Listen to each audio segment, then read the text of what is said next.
Bestie forever Kannada album video song September 19ರಂದು ಯೂಟ್ಯೂಬ್ನಲ್ಲಿ release ಆಗಲಿದೆ. ಗೆಳೆಯ ಮತ್ತು ಗೆಳತಿಯರ ನಡುವಿನ ಬಾಂಧವ್ಯವನ್ನ ಬಿಂಬಿಸುವ ಒಂದು ಸುಂದರ ಮ್ಯೂಸಿಕ್ ವಿಡಿಯೋ ಇದಾಗಿದ್ದು, ಯತೀಶ್ ಪೂಜಾರಿ ಅವರ ನಿರ್ದೇಶನ ಹಾಗೂ ಜಯಂತಿ ಗುರುವ ಸುವರ್ಣ ಅವರ ನಿರ್ಮಾಣದಲ್ಲಿ ತೆರೆ ಕಾಣಲಿದೆ. ವಿಕಾಸ್ ಕುಂದರ್ ಹಾಗೂ ಸಮತಾ ಅಮೀನ್ ಅಭಿನಯದಲ್ಲಿ ತಯಾರಾಗುತ್ತಿರುವ besty forever Kannada music video ಚಿತ್ರೀಕರಣ ಮುಗಿಸಿ ಇದೇ ಬರುವ ಸೆಪ್ಟೆಂಬರ್ 19ಕ್ಕೆ ಬಿಡುಗಡೆಗೆ ಸಜ್ಜಾಗಿದೆ. ಕೆಮ್ಮಣ್ಣು, ಉಡುಪಿ, ಮಲ್ಪೆ, ಕಾರ್ಕಳ, ಮಂಗಳೂರಿನಲ್ಲಿ ಶೂಟಿಂಗ್ ಮಾಡಲಾಗಿದೆ. ಕನ್ನಡ ಕೋಗಿಲೆ ಖ್ಯಾತಿಯ ಅಖಿಲ ಪಚಮಣ್ಣು ಇವರ ಕಂಠಸಿರಿಯಲ್ಲಿ ಸುಂದರವಾದ ಹಾಡು ಮೂಡಿಬಂದಿದೆ ಹಾಗೂ ಕಾರ್ತಿಕ್ ಮುಲ್ಕಿ ಕೂಡ ಹಾಡಿದ್ದಾರೆ. ಹಾಗೆಯೇ ನಮಿತಾ ಕಿರಣ್, ರಂಜಿತಾ ಅಮೀನ್, ಚುಕ್ಕಿ ವಿಟ್ಲ, ಚಿನ್ಮಯ್ ಇವರು ಕೂಡ ನಟಿಸಿದ್ದಾರೆ.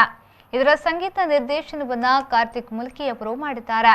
ಸಾಹಿತ್ಯವನ್ನ ಅರ್ಜುನ್ ಲೂಯಿಸ್ ಬರೆದಿದ್ದಾರೆ. ಛಾಯಾಗ್ರಹಣ ಹಾಗೂ ಸಂಕಲನದಲ್ಲಿ Prajwal Suvarna, drone Siddharth Nelapura, poster designer Prajwal Gore, ಮೇಕಪ್ನಲ್ಲಿ ಸುಚಿತ್ರಾ ಅಮೀನ್ ಹಾಗೂ Sanjay Shetty, photography Hariprasad Parinche, production manager ಆಗಿ ಶಾಶ್ವತ್ ಸುವರ್ಣ ಕೆಲಸ ಮಾಡಿದ್ದಾರೆ. ಕತೆ, ಸಂಭಾಷಣೆ, ಚಿತ್ರಕಥೆ ಹಾಗೂ ನಿರ್ದೇಶನ ಯತೀಶ್ ಪೂಜಾರಿ ಮಾಡಿದ್ದಾರೆ. ಇನ್ನು ಸೆಪ್ಟೆಂಬರ್ 19ರಂದು ಅಖಿಲ ಪಚಮಣ್ಣು ಅಫಿಷಿಯಲ್ ಯೂಟ್ಯೂಬ್ ಚಾನೆಲ್ನಲ್ಲಿ ಈ ವಿಡಿಯೋ ಸಾಂಗ್ ಬಿಡುಗಡೆಗೊಳ್ಳಲಿದೆ. ಎಲ್ಲರಿಗೂ ನಮಸ್ಕಾರ. ನಮ್ಮ bestie forever Kannada music video ಇದರ ರಿಲೀಸಿಂಗ್ ಡೇಟ್ ನ ಪೋಸ್ಟರ್ ಅನ್ನು ರಿಲೀಸ್ ಮಾಡಲು ನಾವೆಲ್ಲ ಇಲ್ಲಿ ಸೇರಿದ್ದೇವೆ. ಈ ಒಂದು ಪೋಸ್ಟರ್ ಅನ್ನು ರಿಲೀಸ್ ಮಾಡಬೇಕಾಗಿ ನಮ್ಮ ಕೋಸ್ಟಲ್ವುಡ್ ಹಾಗೂ ಸ್ಯಾಂಡಲ್ವುಡ್ ನ ಖ್ಯಾತ ನಟರಾದ ಶ್ರೀ ಅನೂಪ್ ಸಾಗರ್ ಇವರಲ್ಲಿ ನಮ್ಮೆಲ್ಲರ ತಂಡದ ಪರವಾಗಿ ಕೇಳಿಕೊಳ್ತಾ ಇದ್ದೇವೆ.